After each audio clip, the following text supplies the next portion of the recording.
Alright, hello there, welcome back to another wee bit different video. Today's video is an important video to discuss because the NBA in-season tournament is around the corner. It starts on the 3rd of November, I want to say, if not the 4th.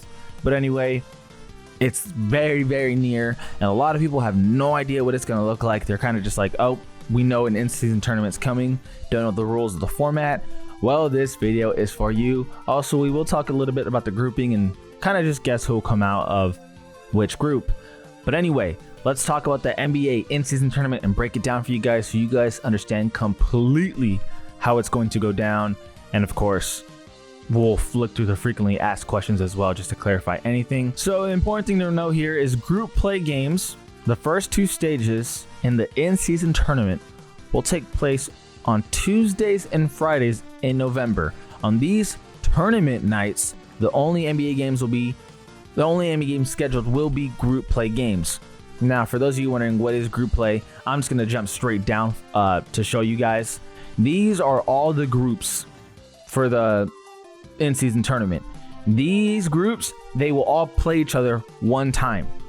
Makes sense? So the Lakers will play the Suns once, the Blazers once, the Jazz once, and the Grizzlies once. And based on how you are in the group, if you have the best record, you advance. To the other teams who don't, obviously have a better record than the first, or at least tie it, then they're going downwards unless you're a wild card. And I'll explain that very shortly. But before we get there, you guys just had to understand the groups and kind of how that worked. So the first tournament night is on November 3rd. We'll feature a doubleheader on ESPN as the New York Knicks visit the Milwaukee Bucks. Blah, blah, blah, blah, blah, blah. I'm not so much worried about the schedule. Again, I just kind of want to clarify how this is going to work. Group play begins on November 3rd. Group play ends on November 28th. The quarterfinals are the 4th and the 5th. December 7th is the semifinals, and December 9th is the championship. Now, a huge question that needs to be clarified immediately is why the hell would the NBA do this? What's the incentive for the players? What's the incentive for them? For one, the incentive for them is clear-cut and obvious. It attracts more attention to the early season schedule. People don't feel like it's so bland. 2, for the players, the winning team, each player will get $500,000 in prize money, which for someone like LeBron, it might not mean anything.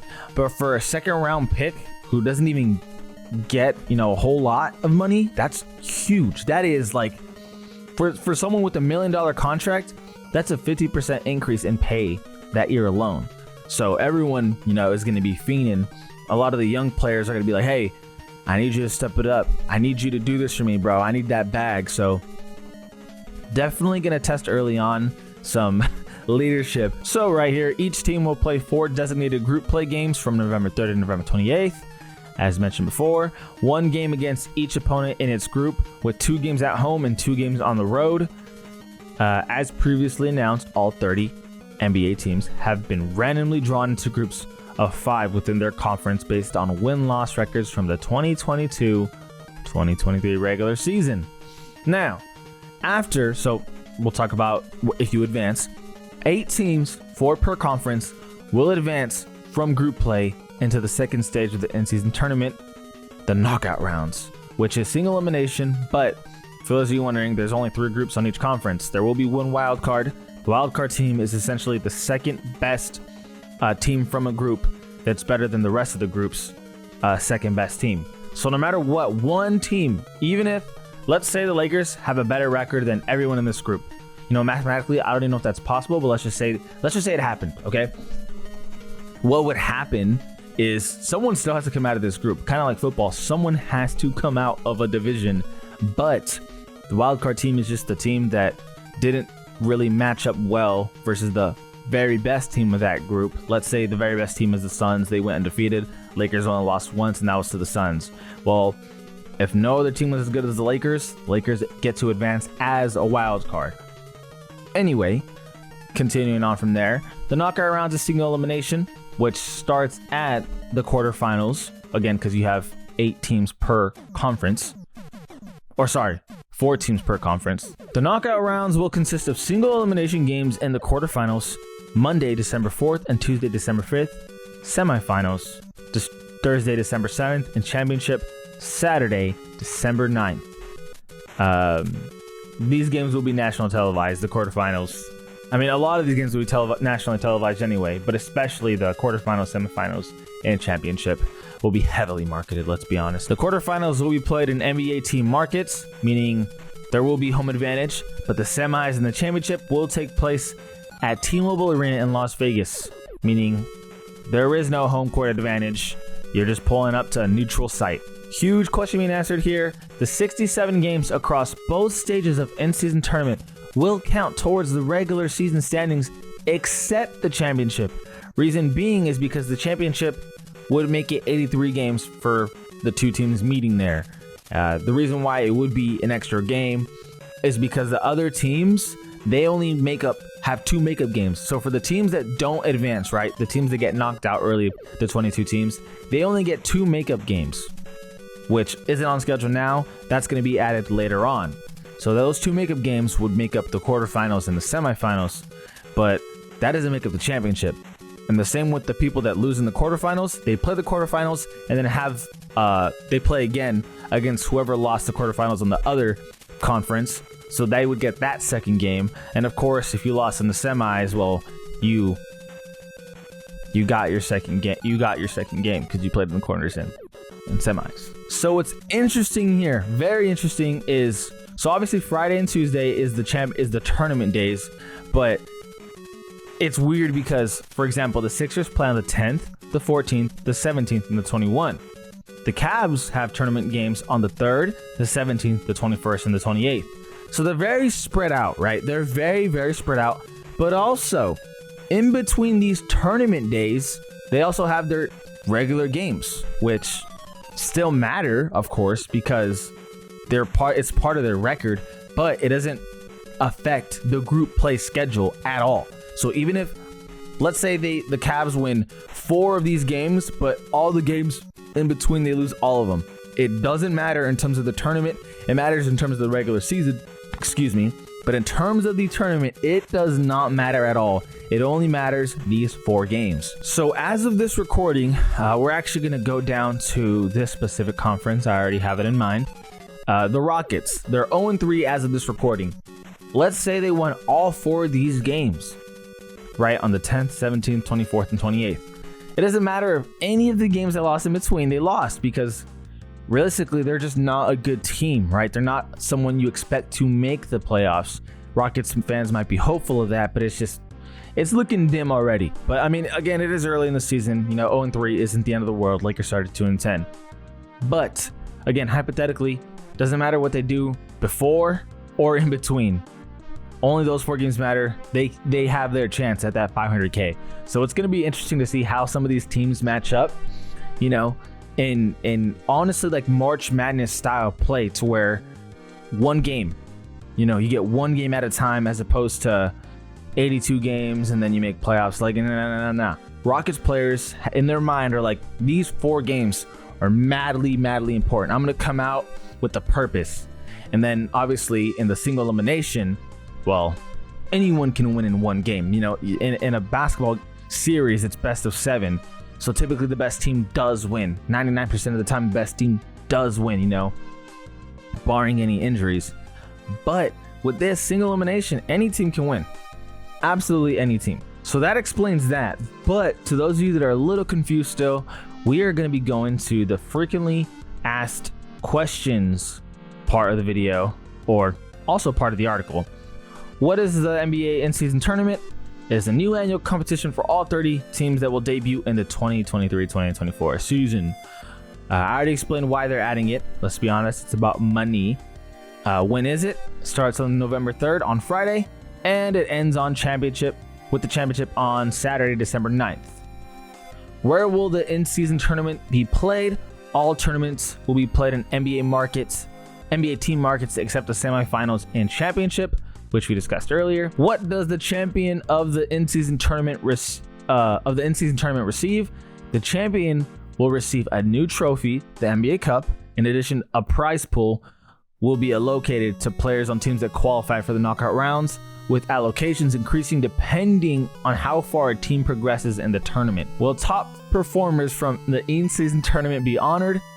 After the championship is played, the NBA will name the most valuable player of the in-season tournament and the all-tournament team.